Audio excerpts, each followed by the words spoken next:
मैं जब भी बाजार से सब्जियां लेने जाता तो एक हसीन सब्जी वाली मुझसे मात्र 50 रुपए लेती, जबकि सब्जी कम से कम 500 रुपए की होगी। एक दिन मैंने उससे वजह पूछा तो बोली, कल मेरे घर पर आ जाना, तुम्हें तुम्हारे सवाल का जवाब मिल जाएगा। जब मैं अपनी पत्नी से छुपकर उसके घर पर गया तो वह मुझे घर के स्टोर रूम पर लेकर गई तो मुझे वहाँ मेरा बेटा बहुत बीमार था तो मैं किसी से 1000 रुपए उधार लेकर आया। वह आदमी बहुत नेक दिल था जिसने मेरी मदद कर दी थी। मैंने सोचा इससे अपने बच्चे के लिए दवा लेकर आता हूँ और इसका इलाज करवाता हूँ, पर दवा तो खाली पेट काम नहीं करेगा और हमारे पास तो खाने के लिए कुछ घर पर था ही नहीं। मैं वह पैसे लेकर सब्जी की दुकान पर चला गया। सब्जी की दुकान में एक औरत नीली साड़ी में सब्जी बेच रही थी। मैंने उससे अपनी जरूरत का सब्जी खरीद लिया और मन ही मन सोचने लगा, यह सब्जी तो काफी महंगी होगी, इससे जितने पैसे बचेंगे फिर मुझे अपने बच्चे का इलाज भी तो करना है। कांपते हुए हाथों से जब मैं उसे 500 का नोट पकड़ाया तो उसने मुझे जो पैसे वापस किए मैं उसे लेकर घर पर आ गया। जब मैं घर आकर पैसे गिना तो उसमें 450 रुपए मुझे वापस किया था, जबकि मैंने इससे कहीं ज्यादा का सब्जी खरीद लिया था। मुझे इस बात का अफसोस होने लगा कि मैं पहले नहीं देखा। बेचारी औरत ने जब देखा होगा तो वो पछता रही होगी। वह इसके मेहनत और ईमानदारी का पैसा होगा और उसने गलती से मुझे ज्यादा वापस कर दिया। उस वक्त बाकी बचे हुए पैसे से मैं अपने बच्चे के लिए दवाई लेकर आया। मेरी पत्नी को लकवा मार गया है और मैं जो भी कमाता हूँ उसी के इलाज के पीछे चला जाता है। काफी सालों से वह ऐसे ही बीमार है और मेरा एक बेटा है। अगली शाम मैंने सोचा कि मैं फिर थोड़ी सी सब्जी लेकर आता हूँ और उसके पैसे भी उसे वापस दे आता हूँ। जब मैं शाम को उसकी दुकान पर गया तो वह ग्राहक के साथ व्यस्त थी और मुझ पर ध्यान ही नहीं दे रही थी। मैंने सोचा उसे पता लग गया होगा कि उसने मुझे ज्यादा पैसे दे दिए हैं, पर मैं तो यहाँ उसे पैसा वापस करने ही आया हूँ। मैं उस दिन के पैसे भी दे दूंगा और अगर कुछ कम पड़ जाए तो मैं उससे कहूँगा कि मैं बाद में आकर दे जाऊंगा। सारे ग्राहकों को निपटाने के बाद उसने मुझसे मीठी आवाज में पूछा कि आपको क्या चाहिए। मैंने कहा, आपने उस दिन शायद मुझे ज्यादा पैसे वापस कर दिए थे और सिर्फ 50 रुपए ही सब्जी का लिया था। इस पर उसने कहा कि अभी आपको क्या चाहिए यह बताइए। तो मैंने उसे बता दिया। उसने सारी सब्जियां मुझे तौल कर दे दी और जब मैं उसे पैसे दिए तो वह आज भी उसने मुझे 50 रुपए काट कर बाकी का पैसा मुझे वापस कर दिया। मेरी हैरत का ठिकाना न रहा। वह औरत कमाल की खूबसूरत थी और मैं अकेला। अपनी सोच से बाहर निकलकर मैं उसे कुछ बोलने लगा तो दूसरे ग्राहक आ गए और वह उसके साथ फिर से व्यस्त हो गई और मेरे साथ दोबारा बात नहीं किया। मुझे लगा कि दूसरे ग्राहकों को पता न लग जाए कि उसने मुझसे 50 रुपए में इतनी सब्जियां दे दी है, इसी वजह से वह मुझसे बातें नहीं कर रही है। खाली समय में मैं उससे इस बारे में बात करूंगा। मैं वहां से सीधे अपने घर पर आ गया। अब जब भी मैं सब्जी की दुकान में जाता था तो काफी सारे ग्राहक रहते थे तो मुझे उससे बात करने का मौका नहीं मिला, पर वह सब्जी के हमेशा ही 50 रुपए ही लिया करती थी और इससे मेरे पैसे की अब बचत होने लगी थी, जिससे मैं अपनी पत्नी का इलाज करवा रहा था। अकेले में मैं उस सब्जी वाली के बारे में सोचता रहता। जब मैं छोटा था तो मेरी माँ और पापा के बीच में अक्सर ही झगड़ा हुआ करता था। मुझे समझ नहीं आता था कि मेरी माँ को मेरे पापा से क्या परेशानी थी। वह हर वक्त उनके साथ बहुत ही खराब बर्ताव करती थी। पापा जो भी काम कर पैसे कमाते थे, माँ सारे पैसे रख लेती थी और पापा को ठीक से 2 वक्त का खाना भी नसीब नहीं होता था। हम 2 भाई थे।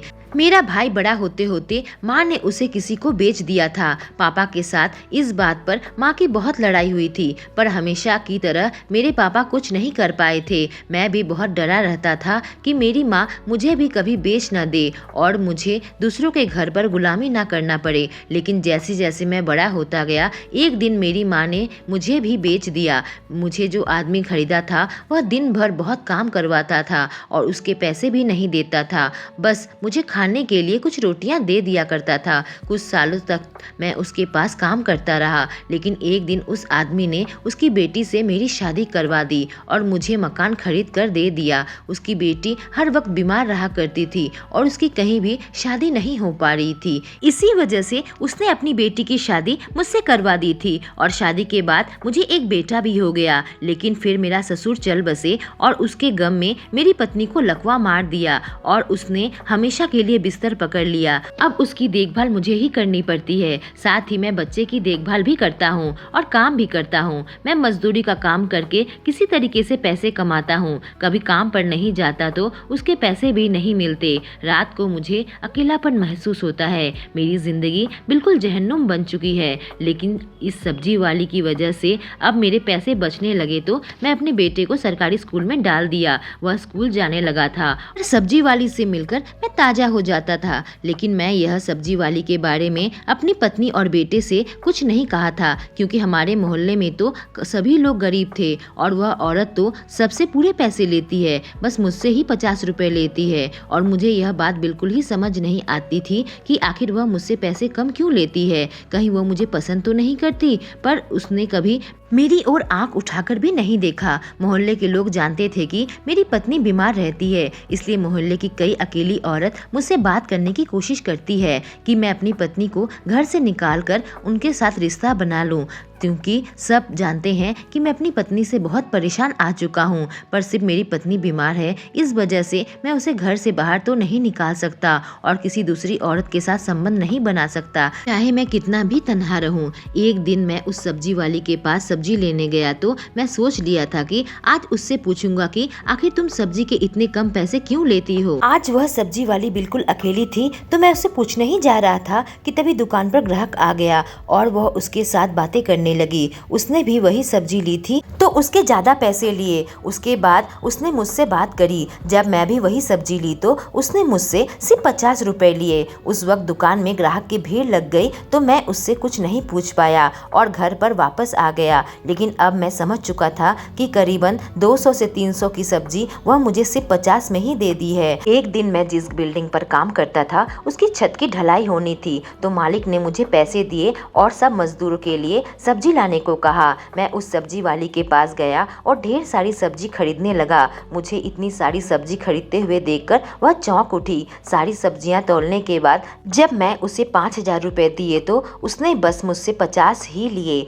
उसका चेहरे का भाव देखने के बाद मैंने कहा, यह सब्जियां मेरे लिए नहीं है, यह प्रोमोटर के सारे मजदूर को खिलाने के लिए सब्जी लाने को कहा है। यह सुनकर उसने राहत की सांस ली और मुस्कुराई और फिर सारी सब्जी के मुझसे 3000 रुपए लिए। उसकी मुस्कुराहट में एक आकर्षण था। पैसे देकर मैं सब्जियां लेकर चला गया, लेकिन अब मुझे समझ आ चुका था कि वह मुझसे ही कम पैसे लेती है। आखिर वह मुझसे चाहती क्या है? उसने कभी भी मुझसे इसके बदले में कुछ नहीं मांगा और हमेशा बहुत प्यार से बात करती है। एक दिन शाम को काम खत्म होने के बाद मैं सब्जी खरीदने गया। मैंने सोचा आज मैं उससे पूछने के बहाने बात करूंगा। मैंने देखा दुकान में उसने किसी लड़के को काम पर लगा रखा है। उसके सामने मैं कुछ नहीं पूछ पाया, पर मैं मौके की तलाश करता रहा। वह मुझे एक सुकून भी देती थी। एक दिन मैं सब्जी लेने गया तो उसके दुकान पर वह लड़का अकेला था। जब मैं सब्जी लेकर उसे पैसे दिए तो उस लड़के ने भी मुझसे 50 रुपए ही लिए, बाकी का पैसा वापस कर दिया। आज मैंने उस लड़के से पूछा कि तुम इतने सब्जी के 50 रुपए क्यों लिए? उसने कहा, मालकिन ने मुझे कह रखा है कि आप जब भी आओ जितनी भी सब्जियां ले लो, मैं आपसे 50 रुपए से ज़्यादा न लूँ। जब मैं उस लड़के से इसकी वजह पूछी तो उसने कहा, मुझे इस बारे में नहीं मालूम है, पर मालकिन को आपका इंतज़ार रहता है। ये क्या कह दिया इस लड़के ने। ऐसे ही दिन बीतते चले गए और आखिरकार वह दिन आ ही गया जब मुझे वह सब्जी वाली अकेली मिल गई। आज मैंने उससे पूछा, मैं तुमसे जितनी भी सब्जियां लेता हूँ तुम मुझसे उसके 50 रुपए ही क्यों लेती हो? उसने पूछा, मैंने जो आपसे कम पैसे लिए इससे आपको कोई मदद हुई? मैंने कहा, मेरी बहुत मदद हुई। मेरे पैसे बचने लगे, जिस वजह से मैंने अपने बेटे को स्कूल में दाखिल करवा दिया और अपनी पत्नी का भी इलाज करवाने लगा। उसने कहा, मैंने आपकी मदद करने के लिए ही सब्जी के कम पैसे लिए ताकि आपका भला हो जाए। मैंने उससे जो पूछा वह सुनकर वह घबरा गई। मैंने कहा, मैं तो गरीब की बस्ती में ही रहता हूँ और यहाँ ज़्यादातर लोग गरीब ही है, और फिर तुम मेरी मदद क्यों करती हो? उसने कहा, अगर तुम यह जानना चाहते हो तो पहले तुम्हें एक वादा करना पड़ेगा कि सब जानने के बाद भी तुम मुझसे ही सब्जी लोगे। मैंने उससे वादा किया तो उसने कहा कि कल रात को तुम मेरे घर पर आ जाना, तुम्हें तुम्हारे जवाब मिल जाएगा। और उसने जल्दी से अपना पता भी मुझे दे दिया। मैं उससे पूछने ही जा रहा था कि तुम यही अभी बता दो ना, इसके लिए तुम्हारे घर पर जाने की क्या ज़रूरत है। पर इससे पहले कि मैं कुछ पूछता वहाँ ग्राहक आ गए और वह उनके साथ व्यस्त हो गई। मैं वह पता लेकर अपने घर पर आ गया, लेकिन रात भर मैं उस औरत के बारे में सोचता रहा। आखिर उसने मुझे अपना पता क्यों दे दिया, कैसे मुझ पर ऐसे भरोसा कर लिया। रात भर मैं काफ़ी घबराता रहा। वह औरत जिस तरह से मेरी मदद करती थी मुझे अच्छी लगने लगी थी। मेरी बीबी काफ़ी सालों से बिस्तर पर पड़ी है और मैं अकेला और परेशान ही रह गया हूँ। आखिर मैं भी तो एक मर्द हूँ। अब मुझे उस औरत के घर पर जाने में काफ़ी घबराहट होने लगी थी। कहीं मैंने अपने ऊपर काबू खो दिया तो। वह औरत बहुत ही खूबसूरत है और मैं अंदर ही अंदर अकेला। रात भर मैं बेचैन था कि आखिर इस औरत ने मुझे घर पर क्यों बुलाया। मुझे वो हमेशा अकेली ही सब्जी बेचती हुई नजर आती है और उसको देखकर कभी नहीं लगा कि वह शादीशुदा हो। अगली रात मैंने सोचा कि मेरे सवालों का जवाब पाने के लिए यह मेरे पास आखिरी मौका है, क्योंकि आज अगर मैं नहीं गया तो दोबारा उससे यह सवाल नहीं पूछ पाऊंगा। आखिरकार मैं उसके पते पर पहुंच गया, पर अगले ही पल ख्याल आता कि मैं यहीं से मुड़ जाऊं। न जाने क्यों एक अनजान औरत के घर पर जाने में मुझे इतनी घबराहट हो रही थी। मैंने हिम्मत करके उसके घर के बिल बजा दिया, लेकिन मैं सोचा कि वापस चला ही जाता हूँ, पर उसने दरवाजा खोल दिया। मुझे देखते ही उसके चेहरे पर एक मुस्कुराहट आ गई। एक लाल साड़ी पहनी हुई थी और आज कमाल की खूबसूरत लग रही थी। उसने मुझे अंदर आने को कहा। मैं काफ़ी घबराता हुआ उसके कमरे के अंदर आ गया तो उसने मुझे कुछ खिलौने में से एक हाथ की बनी अंगूठी दिखाई। उस अंगूठी को देखते ही मुझे अपना अतीत याद आने लगा। जब मैं 12 साल का था तो मेरे पापा एक 8 साल की लड़की को एक रात हमारे घर पर लेकर आ गए थे। माँ उस लड़की को देखते ही पूछने लगी कि यह किसको उठा कर ले आए हो। पापा ने कहा, इस लड़की का कोई नहीं है, यह बेसहारा है, इसलिए मैं इसे अपने घर पर ले आया हूँ। एक मासूम बच्ची कहाँ दर दर की ठोकरें खाएगी, यह आज से हमारे घर पर ही रहेगी। मेरी माँ इस बात से बिल्कुल खुश नहीं थी और उन दोनों के बीच इस बात को लेकर झगड़े होते रहे। वह अपने बेटे की ही जिम्मेदारी नहीं लेना चाहती थी तो अब एक और लड़की आकर घर पर बैठ गई। वह इस बात को मानने को तैयार नहीं थी। गरीबी में हमारा खुद का ही गुजारा नहीं चलता था, फिर इस लड़की की जिम्मेदारी कैसे उठाते। पर मेरे पिता एक रहमदिल इंसान थे, उन्हें इस लड़की को देखकर तरस आ गया था, इसी वजह से उसे लेकर आ गए थे। 3 महीने तक हमारे घर पर रुकी थी और मेरी उससे काफ़ी अच्छी बनने लगी थी। खेल खेल में मैंने उसे एक अंगूठी दी थी और कहा था, तुम घबराओ मत, मैं बड़ा होकर तुमसे ही शादी करूंगा, फिर तुम्हें कभी किसी से ताने सुनने की जरूरत नहीं पड़ेगी। उसकी आंखों से आंसू आ गए थे। वह बिन माँ बाप की बच्ची जो हर वक्त मेरी माँ के ताने सुनकर यहाँ पर इसी तरीके से अपना जीवन गुजार रही थी। पर एक दिन मेरी माँ ने उस लड़की को घर से धक्के मारकर निकाल दिया। मुझे इस बात पर बहुत दुख पहुंचा था। मेरे पिताजी उसे लेकर चले गए थे और न जाने उसका क्या बंदोबस्त किया था। फिर क्या यह वही लड़की है? मुझे समझ नहीं आ रहा था कि अंगूठी उसके पास कैसे आई। अब उसने कहा, मैं तुम्हारे घर की वही लड़की हूँ अनीता। जब तुम्हारी माँ ने मुझे घर से निकाल दिया था तो तुम्हारे पिता ने चोरी छुपे मुझे एक जगह पर शरण दी थी। उन्होंने मुझे एक पिता की तरह ही बड़ा किया, मुझे पढ़ाया लिखाया और मेरे खाने और कपड़े की जिम्मेदारी ली थी। और इसी बात को लेकर तुम्हारी माँ और तुम्हारे पापा के बीच में झगड़ा होता था। तुम्हारी माँ को लगता था कि मैं तुम्हारे पिता की नाजायज औलाद हूँ, जो कि सच नहीं है। मेरे माता पिता तो कोई और थे जो बचपन में गुजर गए थे, पर तुम्हारी माँ ने तुम्हारे पिता की बात का यकीन नहीं किया और शक की बुनियाद पर अपना घर उजाड़ दिया। इसी गुस्से से उन्होंने अपने दोनों बेटों को बेच दिया था और उसके बाद तुम्हारे पिता को भी एक दिन घर से धक्के मारकर निकाल दिया। सालों बाद अपने परिवार के बारे में उसके मुंह से सुनकर मेरी आंखों से आंसू आ गए। न जाने मेरी माता पिता और मेरे भाई किस हाल में होगा। मैं उसके बारे में बहुत ही कम सोचता हूँ। हाँ, कभी कभी मुझे अपने पिता की याद आ जाती है और अपनी माँ के बारे में तो शायद ही कभी सोचता हूँ। मैं अपने परिवार को फिर कभी ढूंढ नहीं पाया। तभी वह लड़की मेरा हाथ पकड़कर स्टोर रूम में मुझे लेकर गई। उसने मेरा हाथ पकड़ा तो मेरे दिल में यही ख्याल आ रहा था, किसी दिन मैं उससे शादी करना चाहता आता था और जवान होकर कितनी खूबसूरत लगती है। अगर मेरी माँ ने मेरे साथ ऐसा नहीं किया होता तो आज हम दोनों साथ में होते। स्टोर रूम का दरवाज़ा खुलते ही ऐसा लगा कि इसका छत मेरे सिर पर गिर पड़ा।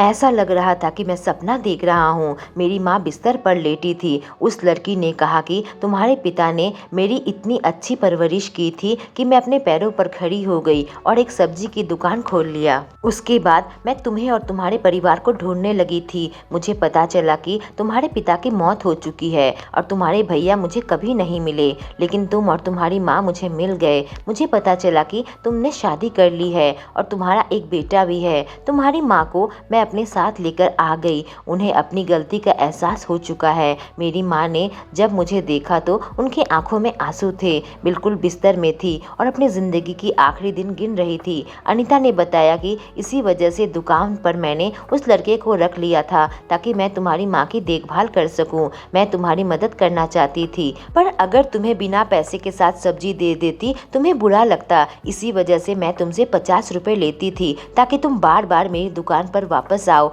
उस वक्त मुझे मन तो यही कर रहा था कि मैं उसे अपनी बाहों में ले लूं, पर फिर मुझे अपनी पत्नी का ख्याल आया। तभी मेरे पास एक कॉल आया। मेरे पड़ोसी का फ़ोन था। जब मैं फ़ोन उठाया तो कहा तुम्हारा बेटा रो रहा है, पर मैं तो अपने बेटे को समझा कर आया था कि माँ के साथ ही रहना। फिर अचानक वह रोने क्यों लगा। जब मैंने कहा कि आखिर वह रो क्यों रहा है तो उसने कहा कि तुम्हारी पत्नी की मौत हो चुकी है। मैंने अपनी पत्नी से कभी प्यार नहीं किया। एक मजबूरी में मैंने उससे शादी की थी और उसको सहारा दिया था। उसकी बीमारी की वजह से हम बहुत ही कम करीब आए। आज वह हमें छोड़कर चली गई। अनीता ने मेरे चेहरे की परेशानी भांप ली और पूछा कि आखिर क्या हुआ है, इतने परेशान क्यों हो गए। जब मैंने उसे अपनी पत्नी के बारे में बताया तो वह भी मेरे साथ चलने को तैयार हो गई। उसने मेरे बेटे को संभाल लिया था और साथ ही मेरी माँ की देखभाल कर रही थी। पर मेरी माँ 7 दिनों के अंदर चल बसी और इस बुरे वक्त में अनीता हमेशा मेरे साथ थी और मेरे बेटे का ख्याल रखा करती थी। मेरा बेटा उससे काफ़ी घुल मिल गया था और मैंने देखा कि वह मेरे बेटे की काफ़ी अच्छी परवरिश कर रही है। बच्चों को एक अच्छी परवरिश की ज़रूरत पड़ती है। जिस तरह से मेरे पिता ने अनीता की परवरिश की थी और उसने हम लोगों की मदद की और उसकी परवरिश से मुझे पता था कि मेरा बेटा भी एक अच्छा इंसान बन जाएगा। आखिरकार मैंने उससे कह दिया कि अनीता, मैं चाहता हूँ कि तुम मेरे बेटे की परवरिश तुम ही करो, उसकी माँ बनकर। बचपन में मैं तुमसे जो वादा किया था शादी का, वह मैं पूरा करना चाहता हूँ। अनीता के चेहरे पर मुस्कुराहट आ गई और मेरे भी, क्योंकि न जाने कब से हम यही चाह रहे थे और आज हमारे बीच की सारी दीवारें मिट चुकी थी। दोस्तों, अगर यह कहानी पसंद आई हो तो हमारे चैनल को सब्सक्राइब करें और बेल आइकॉन को प्रेस करें। Thank you.